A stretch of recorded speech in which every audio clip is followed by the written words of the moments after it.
സംസ്ഥാനത്ത് തദ്ദേശ സ്ഥാപനങ്ങളിൽ വിജിലൻസിന്റെ പരിശോധന നടക്കുകയാണ്. 6 മുനിസിപ്പൽ കോർപ്പറേഷൻ, 30 മുനിസിപ്പാലിറ്റികൾ, 24 ഗ്രാമപഞ്ചായത്തുകളിലുമാണ് പരിശോധന. തദ്ദേശ സ്ഥാപനങ്ങളിൽ വ്യാപക അഴിമതി നടക്കുന്നുവെന്ന പരാതിയെ തുടർന്നാണ് നടപടി. ഓപ്പറേഷൻ പാർപ്പിടം എന്ന പേരിലാണ് വിജിലൻസ് പരിശോധന നടക്കുന്നത്. ജ്യോതിഷ് ജനാർദ്ദനൻ ചേരുന്നുണ്ട്. ജ്യോതിഷ്, സംസ്ഥാനത്തെ തദ്ദേശ സ്ഥാപനങ്ങളിൽ വ്യാപകമായ ക്രമക്കേടുണ്ട് എന്ന റിപ്പോർട്ടിന്റെ അടിസ്ഥാനത്തിലാണോ ഇപ്പോഴും മിന്നൽ പരിശോധന ഒരേ സമയം മുനിസിപ്പാലിറ്റികളിലും അതോടൊപ്പം തന്നെ നഗരസഭകളിലും ഗ്രാമപഞ്ചായത്തുകളിലുമായി നടക്കുന്നത്?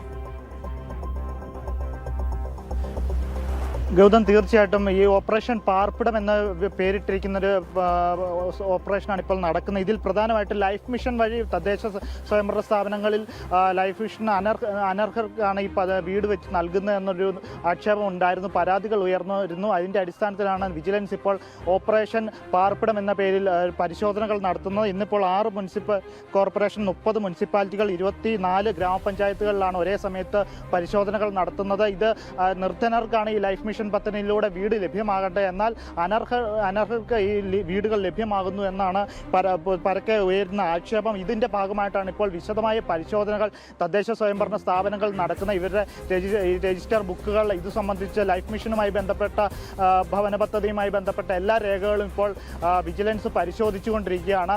കാരണം ഈ പാവപ്പെട്ടവർക്കുള്ള നൽകേണ്ടതാണ് ഈ 4 ലക്ഷം രൂപ നൽകിക്കൊണ്ടുള്ള ഈ ഭവന പദ്ധതി. എന്നാൽ ഇത് അവർക്കല്ല ലഭിക്കുന്നത്. പലരും അനർഹരായിട്ടുള്ളവർക്കാണ് ഇപ്പോൾ വീടുകൾ ലഭ്യമാകുന്നത് എന്നാണ് പരക്കെ വ്യാപകമായി പരാതി ഉയരുന്ന ഒരു സാഹചര്യം ഉണ്ടായിരുന്നു. അതിൻ്റെ അടിസ്ഥാനത്തിലാണ് ഇപ്പോൾ പരിശോധനകൾ നടക്കുന്നത്. ഇപ്പോൾ തദ്ദേശ സ്വയംഭരണ സ്ഥാപനങ്ങളിലെല്ലാം പരിശോധന നടക്കുകയാണ്. ഇപ്പോൾ പ്രധാനമായിട്ട് ഇന്നിപ്പോൾ 6 മുനിസിപ്പൽ കോർപ്പറേഷനും 30 മുനിസിപ്പാലിറ്റികളിലും 24 പഞ്ചായത്തുകളിലാണ് നടക്കുന്നത്. ഈ ലൈഫ് മിഷൻ പദ്ധതികൾ അർഹരായവർക്കാണോ ഇത് വീടുകൾ ലഭ്യമാകുന്നത് എന്നാണ് പ്രധാനമായിട്ടും പരിശോധനയുടെ ലക്ഷ്യമിടുന്നത്. ഗൗതം. ഓക്കെ, സംസ്ഥാനത്തെ തദ്ദേശ സ്ഥാപനങ്ങളിൽ വിജിലൻസിന്റെ പരിശോധന നടക്കുകയാണ്. ഓപ്പറേഷൻ പാർപ്പിടം എന്ന പേരിലാണ് പരിശോധന നടക്കുന്നത്. ജ്യോതിഷ് ജനാർദ്ദനാണ് തിരുവനന്തപുരത്ത് നിന്നും ചേർന്നത്.